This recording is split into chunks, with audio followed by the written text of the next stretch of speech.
Hello everybody and welcome back to the channel. It's the All-Star break. It's time to recap parts of the season. I already talked about the best goalies so far this year and for the Vezina Trophy. I talked about the best defensemen for the Norris Trophy. Yeah, in this video I think it was at least two, maybe three times that I said Vezina and meant Norris. I'm absolutely sorry for that. Yeah, I had 2 beers before recording this video. I'm sorry. Anyway, today I did not have a beer, but today we talk about the best players in the game. Let's talk about the Hart Trophy. It's handed out every year to the league's MVP. And yeah, this could be a very short video. Yeah, the best player of the league this year is Connor McDavid. Video finished? No, not that easy. I made up a board. There are some names on, and let's talk about all the names on the board. And then let's say, okay, Connor McDavid will win the Hart Trophy. He is on pace for a fantastic points total, but let's get into the details while looking at the board. So, ready? Let's get it on. Yeah, and of course I had to bring a McDavid jersey, now right behind me, you saw it, the Ovi jersey over here, and now of course wearing my Crosby, one of my 2 Crosby jerseys today, because all these 3 guys are on the board, and yeah, you saw the jersey with the defensemen, you saw the jerseys with the goaltenders, why not with the best players in the game? Okay. Let's get it off and start with the, I am 95% sure. The 5% doubt are if he gets hurt, if he gets injured, if he cannot play for 20 games or something like that. Then there's a chance that Connor McDavid will not win the Hart Trophy. Otherwise, it's his. He's the best player in the game right now. 50 games played, 41 goals, 51 assists, 92 points. That's 1.84 points per game, and if he keeps this up, he is on pace for 151 points. That's a lot. These are almost Gretzky totals, almost Mario totals. Yeah, these guys had 200 point seasons, but in today's NHL, it's been unseen for 20 years, at least 20 years, that someone had at the All-Star break a pace of 150 points. If he can really take this to 150 points, hats off. Anyway, hats off. He is the best. No doubt about that. Connor McDavid from the Edmonton Oilers. But there are some other players that are having great seasons, and I want to talk about them as well. And let's start off with the 2 usual suspects, Sidney Crosby.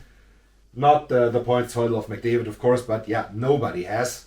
Crosby, it's, in the meantime, not his points anymore. It's his defense, his great leadership on the ice.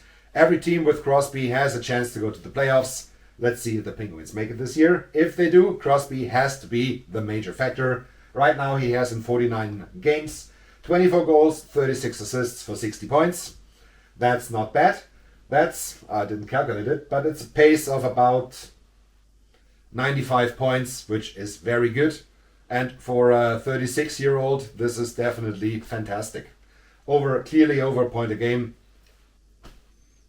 He could reach 100 if he wants. Let's see. And of course, the other guy on the board has to be Alex Ovechkin, who is right now at number 2 in the all-time goal scoring. Only, I think it's about 84, 85 behind Wayne Gretzky. This season, Ovi in 52 games, 32 goals, 22 assists, 54 points. He's getting his share of points. Always, he's getting his share of goals. He's having a good season. Both Crosby and Ovi, I would not be 100% sure if they belong into the Hart conversation this year, because there are so many other guys with great point totals and great leadership and great defense, like Crosby, and great goal scorers like Ovechkin. I think these 2 will not be in the top 3 at the end of the season, but they have to be mentioned when we talk about the grades of the game. Let's talk about the grades of this season, and there are at least 5 guys, 1 extra, and 1 goaltender that could end up in this conversation. Let's start off with David Pastrnak. He is having a fantastic season, as his whole team, and he is in a contract year. What is he worth, Don Sweeney, and for how long? This is the question the Bruins have to answer in the offseason.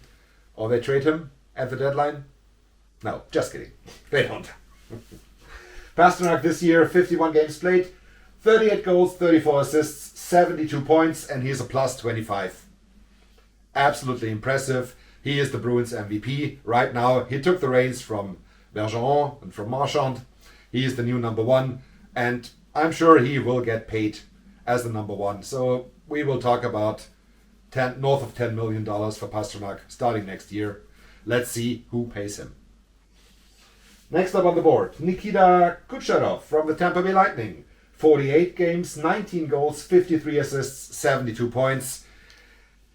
This is almost the 128 points pace that he set in 2019, where he won not only the Hart, but also the Lindsay and the Art Ross. He is a fantastic player, having a very good season. Tampa is always dangerous in the playoffs, although let's see how much is still left in them when comes playoff time. I think a lot, but yeah, playing 3 Stanley Cup finals in 3 consecutive years takes its toll. We saw this with the totals of Victor Hedman that are really low this year. Kucherov's or not. He is fantastic.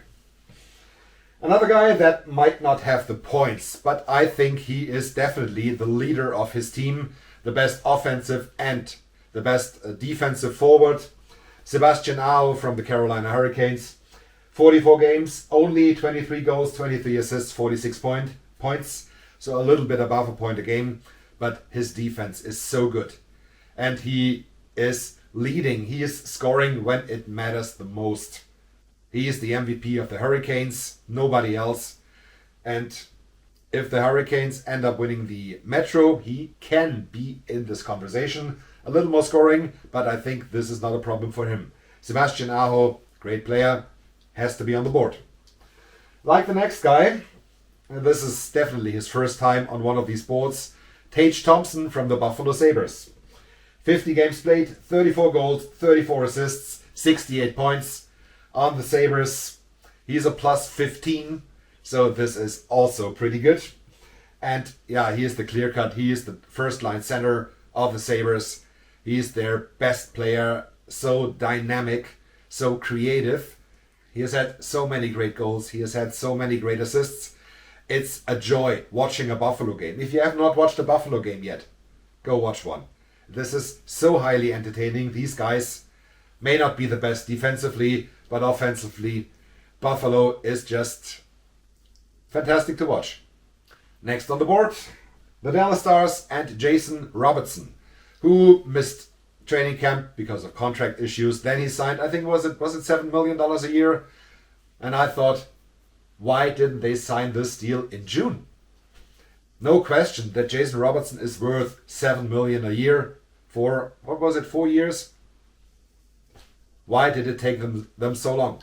Anyway, Robertson, no training camp, but this does not stop him at all. 51 games, 33 goals, 33 assists, 66 points, a plus 26 on the Dallas Stars. He is their prime guy. He is their best scorer. He is their best player. And the Stars, don't forget about that, right now are number 1 in the West. Mainly because of the great chemistry of the line of Roope Hintz, Joe Pavelski, and Jason Robertson, who is their best player. He is their MVP. He should be on this board. Like the next guy who is also having a fantastic breakout season on the New Jersey Devils, that's Jack Hughes. 49 games so far, 33 goals, 31 assists, 64 points. He is a plus 16.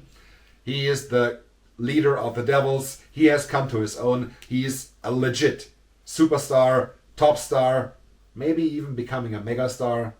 Let's see what happens next year in the NHL.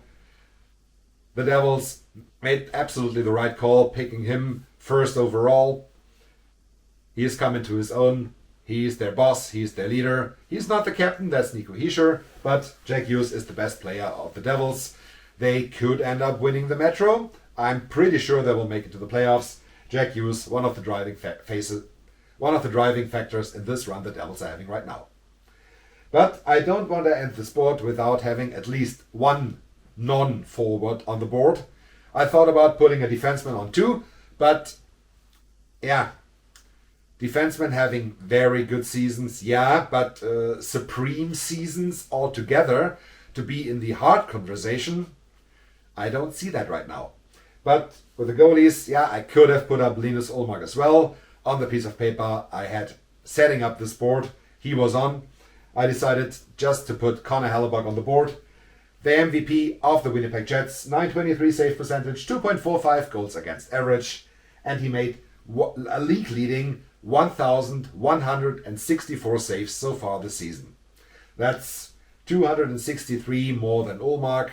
It's, Justus Saros comes close, but Hellebuck is the Jets MVP. They're right now second in the Central, and with this points total, they would be first in the Pacific, so they're second in the West. Main reason is Connor Hellebuck, who is their MVP. All these guys are having very, very good seasons, but yeah, I already said it at the beginning of the video. This trophy, the Hart Trophy 2023, is McDavid's unless he gets injured and misses 20 games. Even if he misses 20 games, he could still end up winning the Art Ross. That's the pace he's on right now. Second in scoring is a guy who's not on the board, Leon Draisaitl. But yeah, a season like this from a teammate, Draisaitl will not get any votes on the Hart because his teammate is so much better. It's McDavid's trophy to lose, but I think if he doesn't get injured, he will get it. Alright, that's it for this one. Connor McDavid will win the Hart. I think we all agree on that because of the fantastic season he has. Let me know what do you think about the other guys and who did I forgot on this board. Next hockey related video we will go back to jersey unboxing because I have another box here from my man Benny Sports. There are some more reverse retro 2.0 jerseys in there. And now all 32 are in my possession. I didn't show you all of them up to this point. There are, I think, 7 unboxing videos missing. 4 of them are not made. The box is brand new. See you then. Enjoy your time. Enjoy the All-Star game. Have a good time. Goodbye.